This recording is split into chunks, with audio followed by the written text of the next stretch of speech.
आज मैं बहुत ही खुश हूँ क्योंकि आज पूरे 11 साल बाद अमेरिका से मेरा दोस्त अपनी पढ़ाई पूरी करके वापस लौट रहा है। उसने भौतिक शास्त्र के विषय पर पीएचडी की हुई है। उसका मानना ये है कि दुनिया में जो भी कुछ हो रहा है उसमें कहीं ना कहीं फिजिक्स छुपा हुआ होता है। खैर जो भी हो, पर इस कहानी में ऐसा तो क्या हुआ कि उसकी फिजिक्स भी काम नहीं आई। चलिए आज हम पूरी कहानी बताते हैं।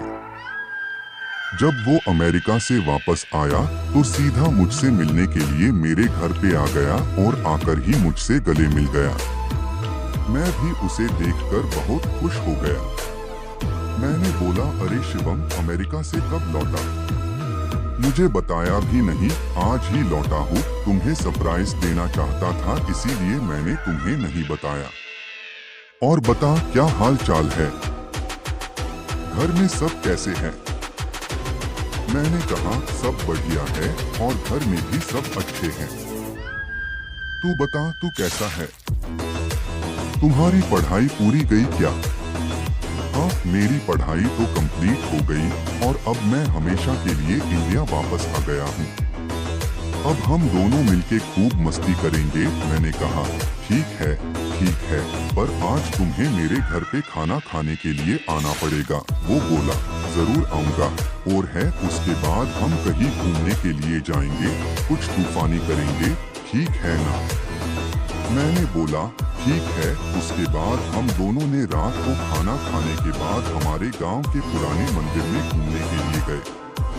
मैंने बोला, शिवम, क्या तुम्हें पता है ये मंदिर बहुत ही ज्यादा प्रचलित है? उसने हैरान होके बोला, ओह, तो ये है तुम्हारा तूफानी अंदाज। क्या यार, तुझे कोई अच्छी जगह नहीं मिली कि तू मुझे यहाँ ले आया?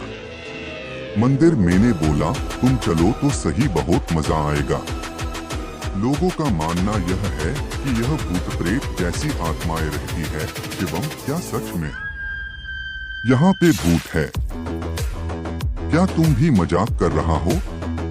मैं नहीं मानता। मैंने बोला, ठीक है, हम दोनों साथ में जाते हैं और पता लगाते हैं कि सच में भूत है कि नहीं। फिर हम दोनों मंदिर के अंदर चले गए। मंदिर काफी बड़ा था और थोड़ा भयानक भी लग रहा था।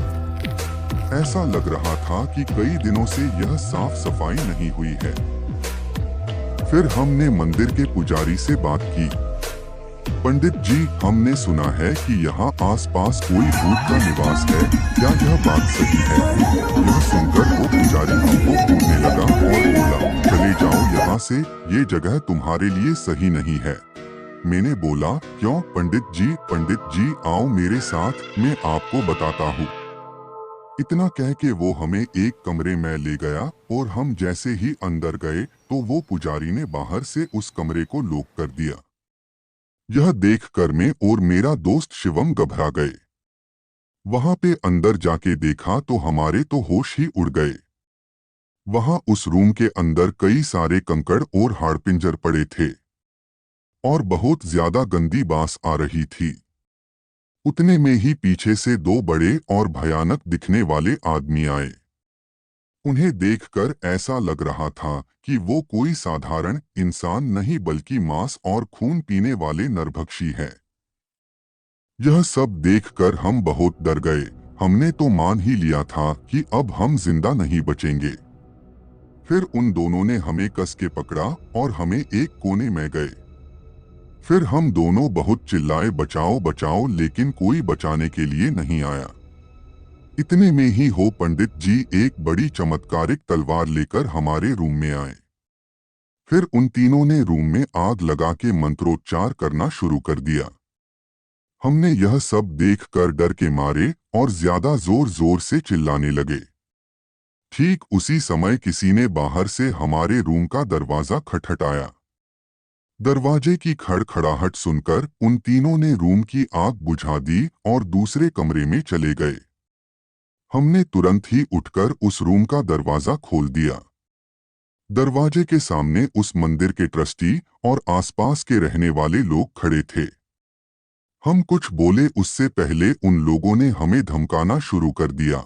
तुम दोनों कौन हो? यहाँ मंदिर में चोरी करने के लिए आए हो? सच बताओ वरना हम पुलिस को बुलाएंगे। हमने सब सच बता दिया, लेकिन उन लोगों को हमारी बातों पे भरोसा नहीं हो रहा था, बल्कि उल्टा हमें डांटने लगे। तुम दोनों क्या बोल रहे हो? नशा करके आए हो क्या? ये मंदिर कई सालों पहले खंडेर हो चुका है। यहाँ कोई पुजारी नहीं है। अब चलो यहाँ से वरना हम पुलिस को बुलाएंगे। यह सुनकर हमारे तो होश ही उड़ गए, क्योंकि हमने अभी तक जो देखा वो कई इंसान नहीं बल्कि उनकी प्रेत आत्माएं ही। हम तुरंत ही मंदिर से बाहर निकल गए।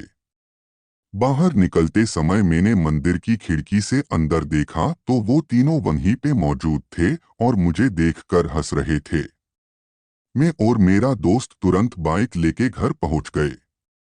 आज भी मैं उसके बारे में सोचता हूं तो भी मेरा हृदय डर के मारे कांपने लगता है।